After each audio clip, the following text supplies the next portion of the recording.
Welcome to Fun and Fundraising, everybody. The podcast where we talk with people behind top nonprofit galas and signature fundraising events to showcase how they positively transform their communities. I'm your host, Rob Giardinelli, and today I'm really excited and thrilled to have Melissa Keller on. Melissa is the president and co-founder of the Abigail E. Keller Foundation, and they have a wonderful event in the late summer months called Abbey Lights Up COTA. And yes, COTA is that COTA. So it's a really fun, unique venue and an event space. But in addition to that, I also wanted to talk with somebody who does a successful gala in honor of somebody that they love. And a lot of people look to establish and set up foundations for that. So we're going to dive a little bit into that today, as well as Melissa's sharing her personal story. And this is going to be a really fun conversation. I'm really looking forward to it. So Melissa, thank you for joining us. And I'm so thrilled you're here today. Well, thank you, Rob. I'm so excited to be here. I appreciate it. Absolutely. So share with our listeners what the mission of the Abigail E. Keller Foundation is. You bet. Our mission is we support medically fragile children during their journey and at end of life and their families. And we do this with different direct family services and in our vision of opening Abby's house. Absolutely. And share a little bit about Abigail and what motivated you to start the foundation in honor of her. Yes. Well, Abby was just the light of my world, of course. She was our first child and only. And we brought home a healthy baby girl, but that soon changed. And, we found out by 4 months she was blind and, epilepsy and immune compromise. And of course, that list grew to be 9 pages of diagnoses and 19 specialists. So our journey began. And through that journey, we saw a lot of things that these families, such as ours, medically fragile kids, was lacking. We don't fit, medically fragile kids don't fit in one box. We don't have one diagnosis, we have several. So we didn't fit in just one box. And then at end of life, through the hospice journey, there were a lot of things that we realized was happening or was lacking as far as a continuum of care from transitioning from a chronic illness, palliative care to the hospice care for pediatrics. And so that's what opened my eyes. And after Abby passed, she was 11 and a half years old, and she passed in 2019. I realized I became friends with the providers and nurses and social workers. And having these conversations, it was like, we've got to do something about it. And our sweet Abby was that inspiration. That's, gosh, I mean, that it's inspiring, but also a lot to take in. I mean, 9 pages of conditions Yes. it is a lot. Explain a little bit more about, the lane of just of people having multiple conditions, because I don't think it's a conversation that's had enough. And to just allow our listeners to edify, because a lot of nonprofits will focus on a specific illness, Yes, whereas you're kind of focusing on the care for a bunch of things. So I'd love to that's hear a little right. bit more on that. Yes, that's right. Exactly. You're totally correct on that. So a medically fragile child is kind of a definition that is commonly used, is that they have at least three um, systems that are have some kind of issue. So that's kind of the common diagnosis. But most of these children have an array and have such profound needs. Like, just to give you an example, Abby was deaf blind. She didn't walk, she didn't talk, she didn't eat, she was tube fed, feeding intolerant. A lot of these kids are trached, so they have trachs, oxygen. We're talking multiple and very profound issues. So, yeah, these are very special kiddos that we're talking about here. In the state of Texas, well, it's the common figures about 1% of the pediatric population is medically fragile. And in Texas, that amounts to about 85,000 children. And just in Central Texas, you're looking at about a 7 to 8,000 population. So they make up a small population, but they're very high needs, and they also make up a very high cost in healthcare costs. They make up 30 to 40% of the pediatric healthcare costs. So that 1% of a population, they make a profound impact on healthcare and everything. Wow. I mean, that's just a staggering number that a subset can be such a um, high velocity, for lack of a better word, part of the healthcare system that Yes. I mean, that's 30% of the cost for probably 1% of children is, I mean, and that goes to show why the work you do is so important. And Yeah. that leads me to my next question, because a lot of people struggle with this. And I've had people come up to me over the years, um, just through the event scene being like, I know someone who I've cared about deeply that has passed away. I'm thinking about starting a foundation and I don't necessarily know what to do. What advice would you give to somebody that's looking to set up a foundation on someone they've loved and lost? Well, I will say, make sure you do a lot of research. And, one of the things that I looked at was, is somebody else already doing it? If somebody else is already doing it, hop on that bandwagon and help them out. There's no need to create more, and try to divide those dollars out. But if there is a lack of what you want to do, what you are thinking of, then by all means, yes, and especially if it's something that goes into, caring for people and a lack of services. And that's what I did. I spoke with a lot of a lot of the providers, the specialists that we worked with, a lot of the social workers, a lot of the nurses, the home health care nurses, and we definitely had a lack of services here. And so through that, then, we started thinking, okay, then how can we do this and look at services that we can provide that nobody else is doing. But I will say it's a lot of work. It's 24/7, and it's definitely a labor of love. And so a lot of people I know of have done a lot during the time that they're grieving.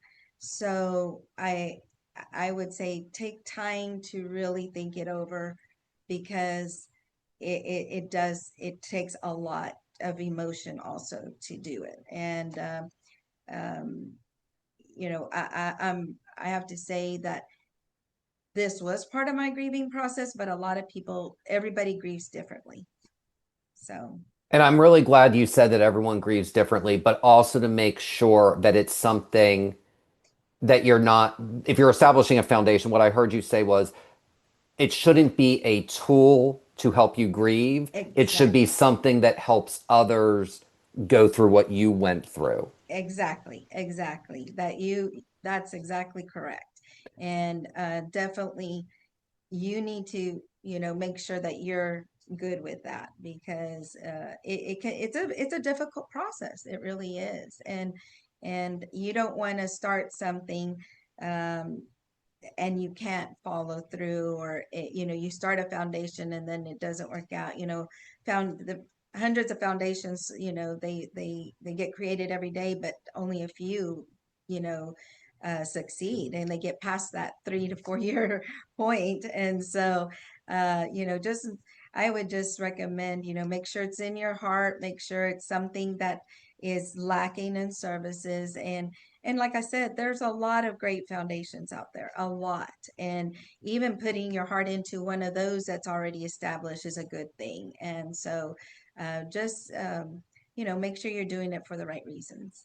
Absolutely. And you all are doing it for the right reasons. And if you wouldn't mind, because you've mentioned services quite a few times, share some of the services you offer for children who have, multiple different conditions You to bet. help them through those various, transition Yeah, processes. you bet. And the services we offer aren't only for the child, is we take the whole family unit. So what we provide is for everyone. So but the first and most important one is our financial assistant grants that we give these families. So we work very closely with the social workers in our pediatric facilities here in Central Austin, or here in Central Texas in Austin.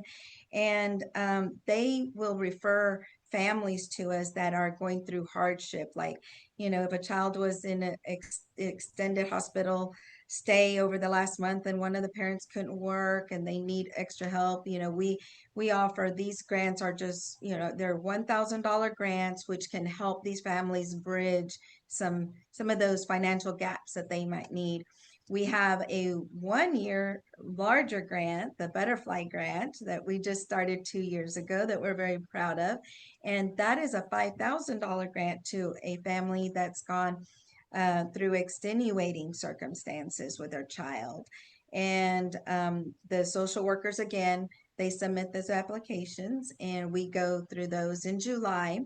And we announced that new recipient at our gala in August. And so that's another grant that we provide. And then um, we do care baskets for families that are going into hospice. Once they make that decision, a social worker goes to their house to do the intake, and they'll take a basket. Because I can tell you, being a parent, it's the hardest decision you have to make. And to just know that somebody else has been through what you're going through, that's out there, that cares, that's what we provide. Because I can tell you, nobody was out there when we went through it. And then we do birthdays for children in hospice. So, planning an event, as you well know, is very stressful. And these parents are already going through a lot. So, to help alleviate what they're going through, we provide birthdays. And again, through the social workers, they'll tell us this family's interested. A birthday's coming up. They'll ask them, are y'all interested in this foundation helping you put a party for your kiddo? And our programs director, Sharon, does a wonderful job. She was a special ed teacher, and she does a wonderful job in working with the families and doing whatever they want. We've done everything you can possibly imagine. And one of my best examples is, we had a little girl that was 14 years old that wanted a graduation because she knew she probably would never make it to graduation. So we had a fabulous graduation party for her, cap, gown, the cake, everything. And needless to say, that was just cherished moments. And that is one of our taglines, is cherishing time. We don't look at pediatric hospice as dying. We look at it as cherishing time with your child. And unfortunately, she did pass away a couple weeks, but the family had that memory with her. And so we did that. We do our Valentine teddy bears every Valentine's Day. This year, actually, it's gonna be on Friday though, and we the 13th.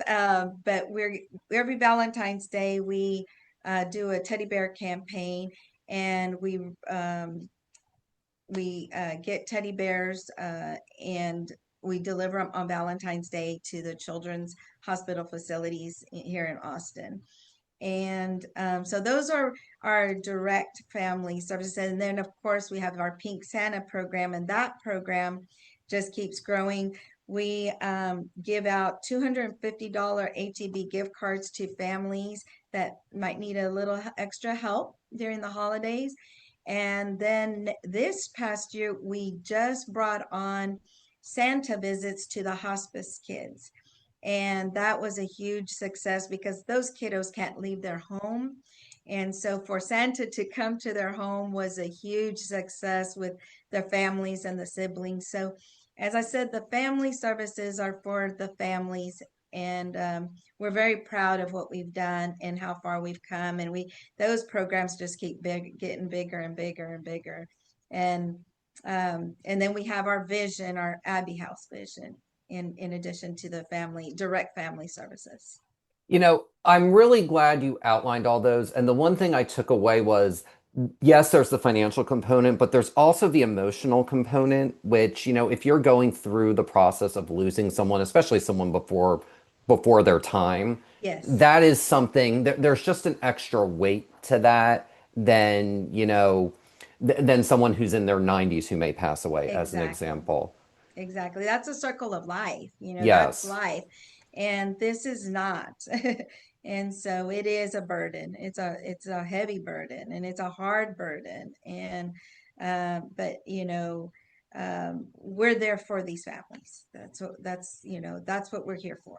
Absolutely. And speaking of being there, so part of, setting up a foundation, setting up any nonprofit requires a board.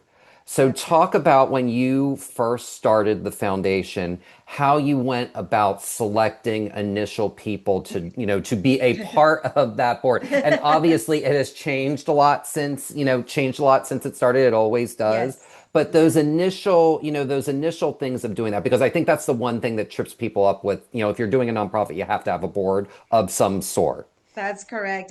Like I mentioned, it's a lot of work, but I I will say so. Ours came very organically over the first year after Abby passed. So just to go back, Abby's birthdays were very special because we never knew how many we would have. So we during her birthdays, parties were very popular with friends and family, and we would raise money in lieu of gifts for just to give back to Dell Children's. At the time, that was the only pediatric hospital, and we spent a lot of time there. It was our home away from home, and so we raised money at every birthday and just gave it back as a thank you.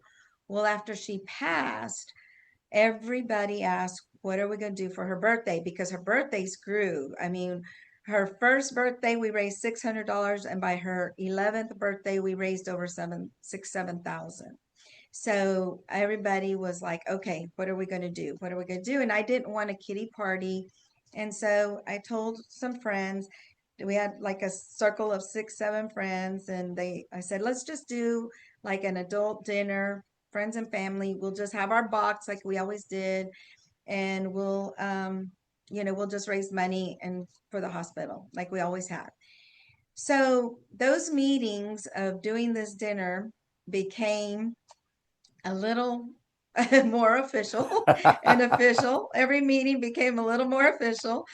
And we just, it grew. Then people's like, oh, well, then we need to, if we're going to do this, then we need to let people know that their money, that it can be tax deductible. So we open an account with the Austin Community Foundation because we were not a 501(c)(3) at first. So we got with the Austin Community Foundation, and we had our dinner, and it was 150 people, and we raised $75,000. And from that, then it was like, okay, we have something here and we need to get official. And so the board were the people that were, like I said, it was very organic. It was these people that had this interest to do something. And like I said, I had lots of conversations with providers and nurses. And by that time, I realized the need was definitely there for these families. And then, like I said, the Abbey House project and vision then came to light that there were only 7 in the US, and we wanted to do something here. And so I will say, when you're creating a board, make sure that you have somebody that's in the legal field. There's a lot of legal, you got to get all your filings with the Secretary of State and articles and all of that set up. I will also recommend a CPA, accountant, bookkeeper, somebody that knows how to keep your books. That's extremely important. And we always had an outside bookkeeper and a separate CPA, just so that we always had that checks and balances. And so, like I said, it evolved, and it evolved very quickly. And we were just very lucky that we happened to have those people in our mix. And so we had our 501c3 by October of 2019, which is just absolutely amazing. And had our 501c3, had our board intact, and we were off to the races.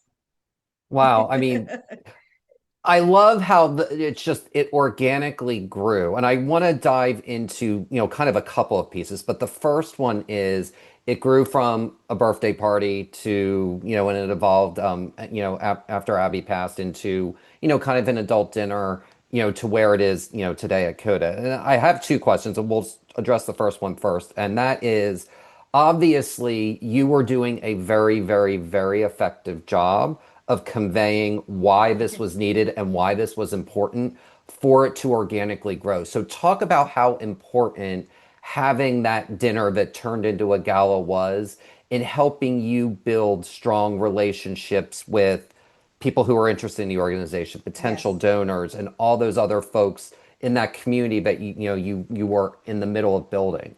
Yes. So, like I said, we were very blessed to have wonderful friends and families and the people that already knew us and knew Abby. And so that dinner, that first dinner gave us the opportunity and to tell our story and to share it with people and the need that was out there.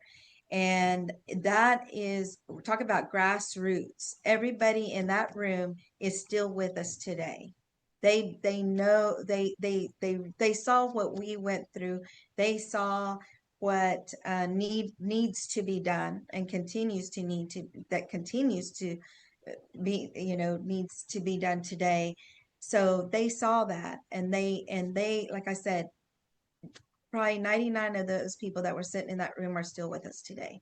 And so um but they gave us that platform to tell the story, and then they were able to tell the story. And we are truly a grassroots foundation that has just grown from people that we've known, and it's just growing and growing and growing, and they're able to tell that story and able to continue.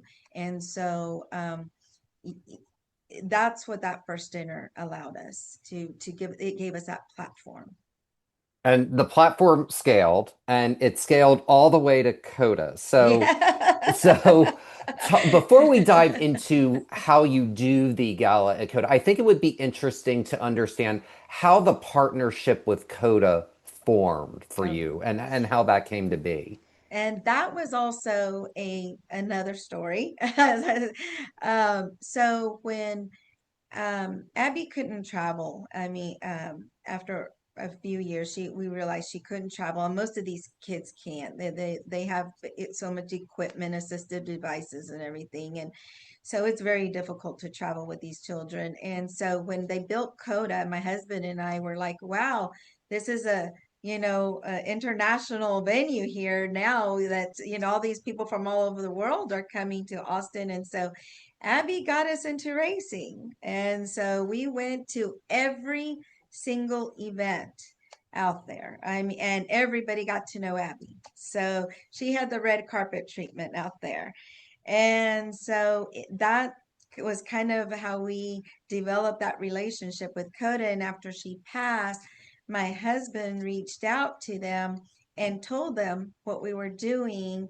And of course, they knew our story, they knew us, and they were like, of course we would support you. So that is how COTA became our partners, and we couldn't be more proud and more grateful to them because they have been absolutely amazing. And so having that venue has been just a blessing in so many ways. It absolutely is, and it's so unique to have, at the circuit. And for anyone who's like, "What's COTA?" COTA is Circuit of the Americas racetrack, and it's where the annual Formula One event is held in Austin every fall. So, given that it's a unique space, so talk about what some of the benefits and challenges are of having an event at a space like that, because people are like, oh, it's just the coolest thing ever, and it's like, if it were the coolest thing ever, everyone do it. So Yes. There's a so so for us, it was great because COTA has this, they have all the in-house catering, they have the coordinators. So for us it was wonderful because we needed that support. We're a small, we were having it at a wonderful venue out here at Star Hill Ranch out in Bee Cave, which is a fabulous venue, but having an outdoor event in August can get pretty hot, and our crowd grew, our attendance grew. And so we were very, excited about that. But to find a venue that can do over 500 is kind of hard, also kind of hard to find. And so COTA has a wonderful media ballroom. And so when we reached out to them and they graciously agreed to partner with us, um, we were very excited because they did have a lot of that support. They have the in-house catering, they have the event coordinators there. And so that was really good for us. Now, that's not always good for every organization, as you mentioned. A lot of organizations have their own ideas and have their own, want their own catering options, things like that. And with this venue, it's not necessarily like that, because they do have a lot of their in-house, and so you have to work with that. But it's been wonderful for us. I mean, it's been a, you know match made in heaven partnership for us, and we couldn't be more proud of that partnership. And so you do have to look at that, um, and it depends where you're coming from, um, and I would say when you are starting and you're looking for that, find places that meant something for you. Like, who would have ever thought we would have a gala at COTA? Even if it is a unique, uh, a venue, you never know. And people that know you, they kind of, like with us, everybody knew we went to races. So it was just kind of a natural partnership. And people, they knew us from racing. And so it just kind of naturally fit. So look at those things. Look at what you did with with your loved one, or look at things that's meant, was a special place for y'all, because it just makes it much more.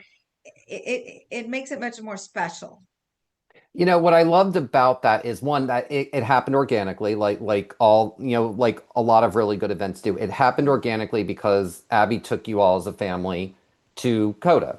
Yep. And it evolved from there. And again, not everything is for everybody, and certain people only want to work with certain caterers or have Yep. certain, everyone's got their stuff. And I'm really glad Exactly. you brought up the piece of, with certain venues you do, and with a lot of venues you do have to use whatever catering they Yep. either are contracted to, or in the case of a hotel, you've just got to use the hotel. So that's, part of, kind of dealing with that is just understanding those things. But I do want to ask one follow-up question, because the one, I don't want to say it's a logistical challenge, because they handle it. It's not logistical in the planning process because the folks at COTA handle it.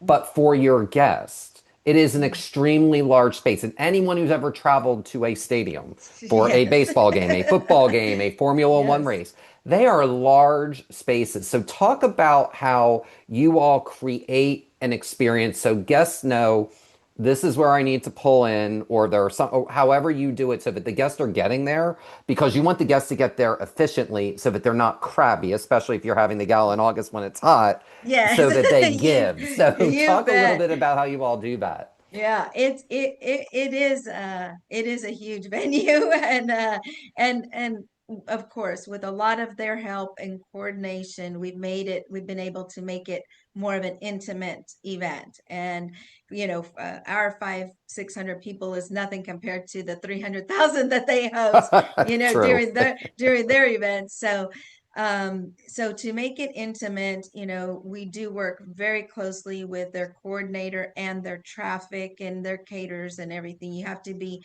you have to work with everybody is coordinated on the same page. But to make the event as seamless as possible for our attendees, it's all in information and communicate to your guests.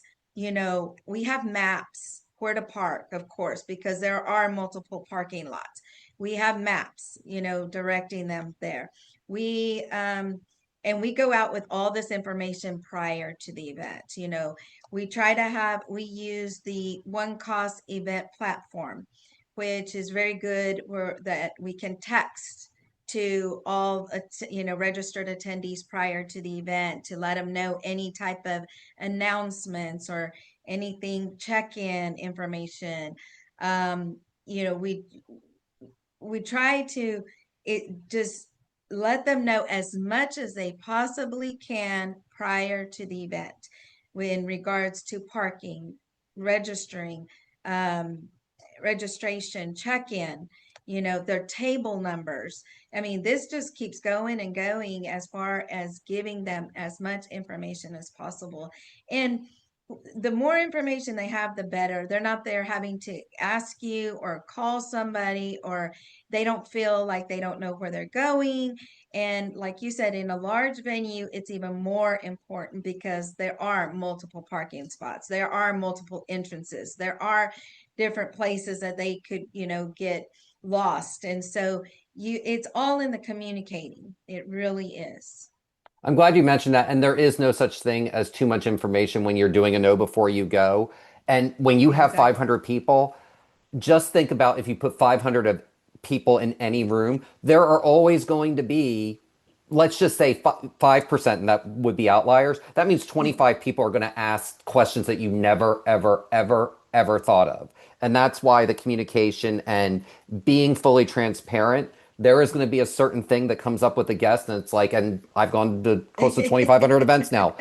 And it amazes me where I'm still like, okay, I have this question. I never thought about it before. You're Like like, it's really? amazing. It's amazing what comes up. Or I'll hear an organization be like, this person asked for this. And I'm like, okay, that's a new one. But it just shows that, lots of people out in the world go to events and they all process information differently. And they that's why communication is so important. They do. And then we get, let me tell you, we're now going to be on our fourth year there. And let me tell you, the questions never cease.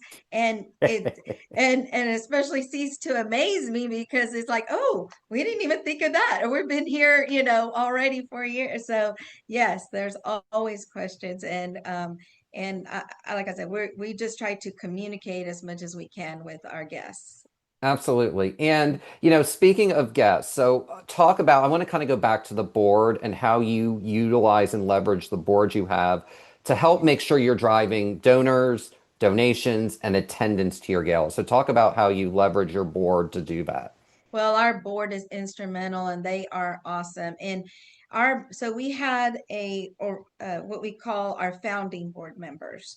They to this day are still considered our original board, and they are as active today as they were the first in 2019. So we're very proud to have those founding members. And then we have our current board. And all of our board members are just 100% dedicated in making this event. We also are very transparent with our board, and everybody takes part in the planning. I guess you would say our founders and board members are kind of our gala committee, because everybody has a voice. And we're very open to them participating. We take ideas and everything from everybody, and it's very hands-on, and we work very well together. And that's not every organization. I'm saying not every organization works that way. So we are a little unique in that aspect, but we're very open, and we all work very well together, and everybody gives their input. Um, and they know, some ideas make it, some don't. And after every gala, we also do a pro and con, what worked, what didn't work. and everybody is very open, let me tell you, You to have to giving be. us that feedback. And let me tell you, that pro and con list goes to my first meeting with COTA the next year, and we say this worked and this didn't work. And so we work around all of that input and that, that feedback. So um it is truly a team effort. And like I said, not every organization works that way. And we're just very fortunate that we've we've been able to. I don't know how much longer we will, the bigger we get. That might be a transition that we make in the future, because we are getting, bigger. And having that gala committee is going to be real important. But I will say our board and our founders are very active and engaged in getting our sponsors and getting those auction items, and in, you know, let me tell you, blood, sweat, and tears, went into these galas. And so everybody is committed. Absolutely. Well, I want to go back to something that you said, because this is impressive and this is really unique, that your founding board is still engaged, because a lot of organizations struggle when someone cycles off a board, they're kind of done. So, what advice would you give to a nonprofit to keep board members emeritus, we'll just call them Yeah. that, Yes. engaged after they've cycled off of their term? Um, I would say the thing that we've kept them engaged, we've always invited them to our meetings and to our planning sessions and things like that. We've never like said, well, you're off, goodbye. We've always continued to um, appreciate their feedback and keep them, as active as they were when they were. They're not voting members, but they're still part of what we do, and they want to be part of what we do. So keeping them engaged is part of keeping them as being part of. Find them a spot, either be a committee, or now we're opening an ambassador club. And I mean, open something out, something for them, keep them involved, keep them as part of your mission. And if they're good board members, they believe in what you're doing, they won't go very far. I mean, if they're there to help you, and we so appreciate them. And we would not be here today without all of our founders and our board members, I will tell you that. That's awesome. And what I appreciate about that answer is giving them alternative routes. And a board member, trust me, is not going to think of it as a step down. They're going to No. think, okay, I can still be involved, but it will take, 20%, 25% of the time that it used to. So, but Yeah, you're creating those options that it takes a little bit of time instead of a chunk of time. And that's such a exactly. key point. And they're still part of the organization. I mean, keep them front and center, and just appreciate them. And now, since they were board members, even though they're off, they have a lot of knowledge that's very helpful for advocacy. So, keep them on, keep them busy. I love that. Keep them busy. Now, and speaking of busy, Abbey Lights Up COTA is a busy night. There's lots of fun things that happen. Yes. So share a little bit about, what people can expect. Like when they arrive at COTA, share a little bit about things that, guests could expect, if Oh, they've never been there before at Abbey you Lights Up bet. COTA. You bet. It's such a lightning evening. It's wonderful. We're so proud of our gala. And so when you walk up to that media ballroom building, you have a red carpet. And so you walk into that great building. We have the lobby areas, the check-in, where there's the check-in lines. Those that pay for VIP check-in, just letting you know, we do have VIP check-in for those people. And we have our step and repeat, where people can take their pictures as they walk in. And then we start off with a happy hour. And people walk into the ballroom. It's a huge room, so half of it is kind of like set up with a bar, and it's our happy hour area, and then the tables are on the other end of the ballroom. And so silent auction items are on tables around the bar is a it's a in the center, so it's kind of the center of everything. And we do provide open bar to our guests, and it's happy hour. We have some music. We have Ricky Bobby Oh, impersonator that goes around that gets everybody engaged and having a good time with everybody. We have a Formula One car inside the venue. We have champagne wall. We have lots of activations. And like I said, our silent auction items are around the bar area where people will just mix and mingle and just enjoy start enjoying the evening. And then, of course, we have our great MC, Chet Garner from the Day Tripper, who is also walking around. So between him and Ricky Bobby working the crowd during our happy hour, it is definitely a happy hour. It is so much fun. Those two guys are hilarious. So we have a great time. And then our program will start like within an hour, hour and a half after the happy hour. Everybody takes their seats, and Chet will open up the program, and we start off with a wonderful program that highlights it's either mission driven, but programs driven, Abbey House driven, and then we go into our live auction. We have a fabulous live auction. And we always have a great auctioneer. And then into our paddles up, and then we'll have an entertainment. And we've always had a wonderful entertainment, and that's always a good time. We love to end the night with dancing and just a great time and celebrating what everybody has done for us. it's so cool. And the coolest thing, people listening, you get to be where 300,000 people go with just 500 other people. And That's there's right. just something really, there's something, I've done quite a few events where it's like that. And it's just, it's a completely different perspective on a space. It's just, it's kind of so cool to be like, oh, imagine the conversations or the entertainment or the fun that's happened in here. So Yeah. it's, if anyone's on the fence, it's so cool to go to that, and you're doing it for a great, for a great cause. Now No, thank you. I know we're coming up on time here, but I want to ask you this question because you really, I just love how this event has evolved. And that is, what is one piece of advice you would give to someone looking to plan their first gala? Oh, goodness.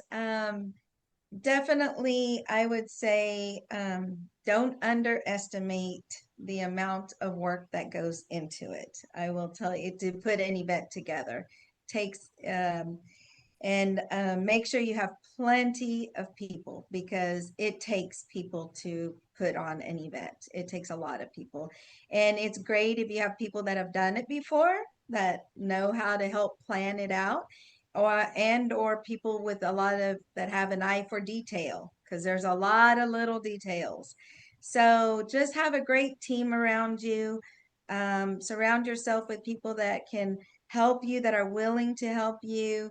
And always, as I mentioned before, look for a venue that has, somebody that can help you. And if they don't have a coordinator, look to hiring a coordinator that can help with it, because putting a lot of time into it and then it not being successful is tough. So if you have a coordinator, sometimes it's worth it, they're worth it. Let me tell you, they really are. And if like I said, if the venue doesn't have a coordinator, I would definitely look at somebody that you can hire, because they really are, worth it. And you you put so much into it, and this means a lot to you, so you want it to be done right.